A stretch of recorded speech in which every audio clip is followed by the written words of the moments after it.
How you doing? I'm Gerald from the ISC, and today I want to talk about boredom. Um, you can do a lot of things, which I need to do more of, and that's one is read your Bible.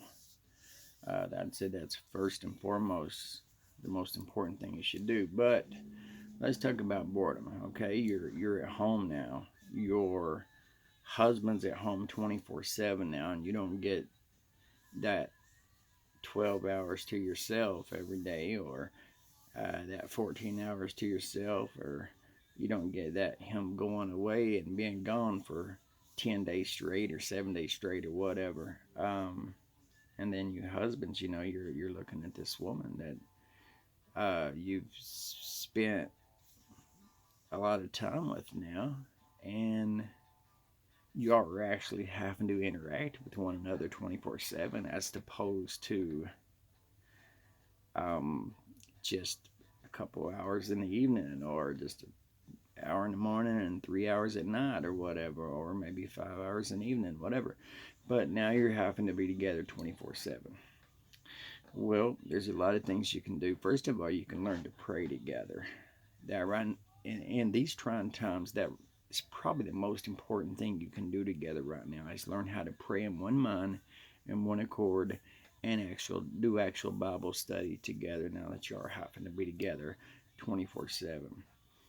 Um, for you guys and girls who like prepping, or for you, those of you who don't like prepping, guess what? Hello, you're about to have to start doing it now. So there's lots of things you can do. For the men, go ahead and talk to you for a minute, or women that do the prepping as well.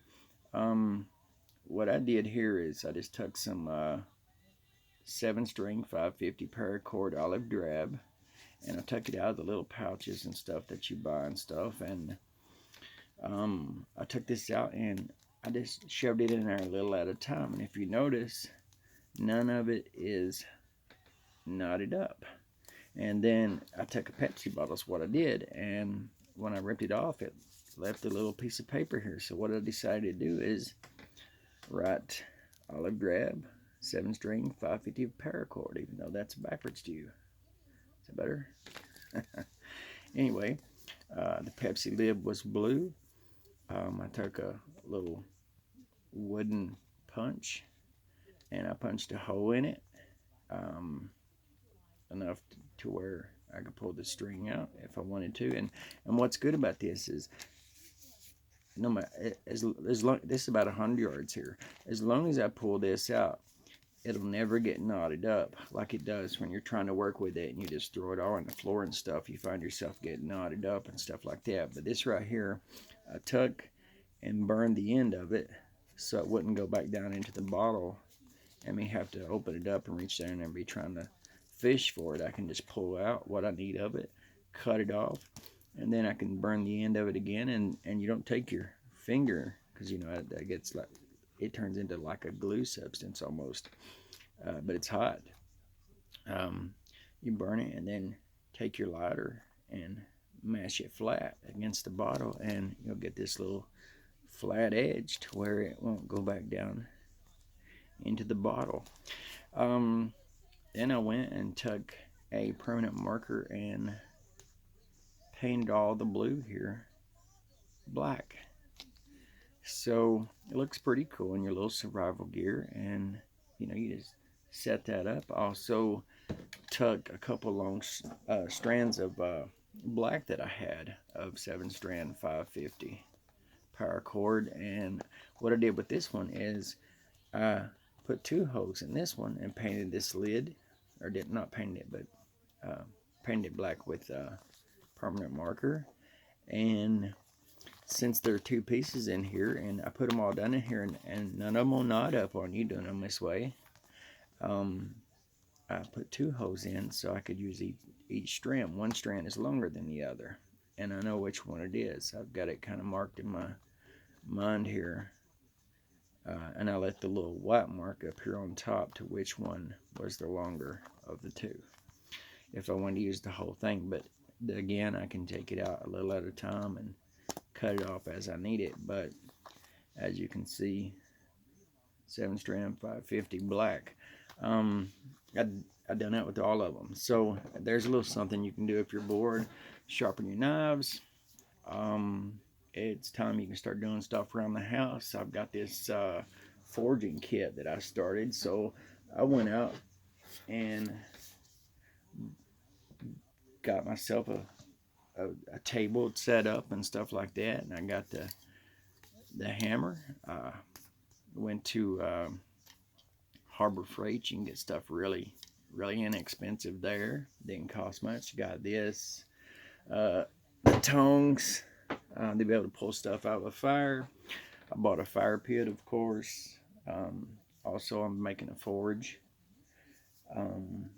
so I can start making knives, so I can start making primitive weapons again and stuff like I used to.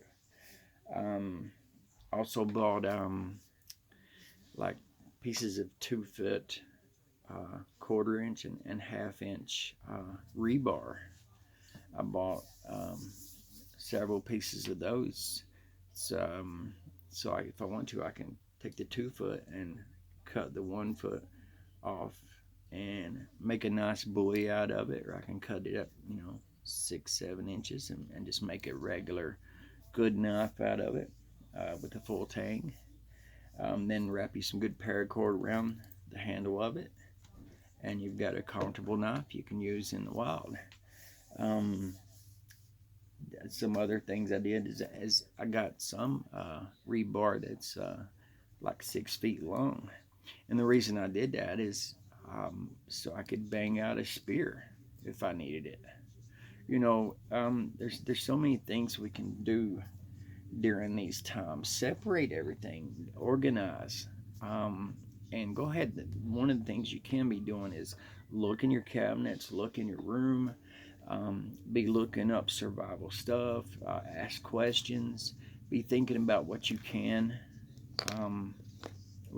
start doing, and take you a little book, a little notebook, or any kind of little notepad like this, and write down the things that you need to pick up when you go out sometime to Harbor Freight, or when you go out sometime, no matter what it is, things you're missing, things you're needing, things you and your family are needing to help yourself or protect yourself or whatever. Write down the things that you need to pick up, and stuff like that. So make yourself a little to-do list. I went out to a flea market here a couple of weeks ago and picked up these books. If the internet goes down or something like that, I've got about 4 of these. Or it's called Grid Down. This one here is a first aid book. If the grid's down, I got more back here. This one here is Home Defense. Grid Down Home Defense. It teaches you how to take proper measures to defend your home, whether you're in a housing area, or whether you're in a trailer, or what you need to think about all those things. Learn how to fortify your windows and doors and stuff if you have to. Learn how to get you a good couple good fire extinguishers as well, just in case you need to put a fire out. There's just so many things you can do. Certainly, if you can get a chance, order you some masks, some gas mask or something like that, in case. Or what I did also is I went out and I've got knee pads here that I bought. These are more for probably skaters or something like that, but they fit so nicely around my legs that even if I'm wearing a pair of jeans, you can't even tell that I've got knee pads on. And then if I have to go down to one knee or do a single or double leg takedown, then I'm not going to tear my knees all to pieces on the concrete if I'm in a situation where I have to start wearing those. This here, this, and you can get you a bicycle helmet, which I've got a few of them hanging on the wall. A lot of people don't think about this. I can put this on, or I could put my gas mask on and then put one of them bicycle helmets on, and tear gas doesn't bother you, or sauna mask. I've got, mustard gas or anything like that wouldn't bother you. But just your basic essentials, though, I got this at a thrift store. This was like 50 cents here, and it's really good. You can put that on your face. This was made for motocross and stuff like that, or else baseball or something. But it doesn't matter. It doesn't matter what it's made for. I can fit that on my face, and then put a bicycle helmet on, and if there's a riot, I don't have to worry about flying bottles, people throwing rocks and stuff like that, and me getting killed by some idiot. I've even got hand guards. I've got gloves. I got knuckle gloves and stuff like that have the gloves in them. Some people have brass knuckles, some don't. There's all kinds of things. You can buy yourself, just some masks. Be thinking about your food. A right list down of the things that you can buy that will last you a while. There's so many different things you can if you ain't got nothing else to do, you can sit around and make weapons. If you got a pretty good imagination and stuff like that, you can sit around and make the things that you need. You don't even have to have semi-automatic this or Glock that or Smith and Wesson this or Ruger that. There's other things that you can make. I've got another video I did just on a 45 booby trap down to bottom. If you scroll down to the bottom, and that's just things to do on your land. If you got land, if a bunch of people could possibly be coming up on your land, you can set booby traps all over your land. Don't be a fool of your own invention, though, and step in your own trap or get caught up in your own tripwire or something. That's another thing. If you feel like there's going to be a problem, you can set tripwire. I mean, there's this. You can set tripwire to notify you if someone's even on your land. I'm talking about the old way, the primitive way. If high-speed surveillance and all this video just all of a sudden is whacked out by EMP or something like that.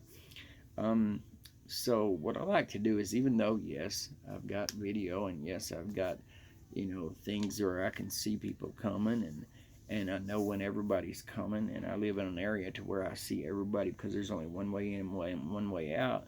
As far as driving, I see everybody that is coming in that kind of way. So, think about your home, think about your surroundings. Like I said, you can fortify your windows, you can fortify your doors, or get stuff ready in case you need to fortify your doors or your windows or something like that. I know people who make bulletproof metal and stuff to go over their windows and even leave little spaces in case they want a fire out of. I know friends that do that. I know friends that fortify their doors, and they're able to see who's at their door. I even know friends who have traps, right there at their front and back doors and stuff like that, where all you got to do on the inside is do something or pull a lever or something like that, and that's the end of the people on the outside.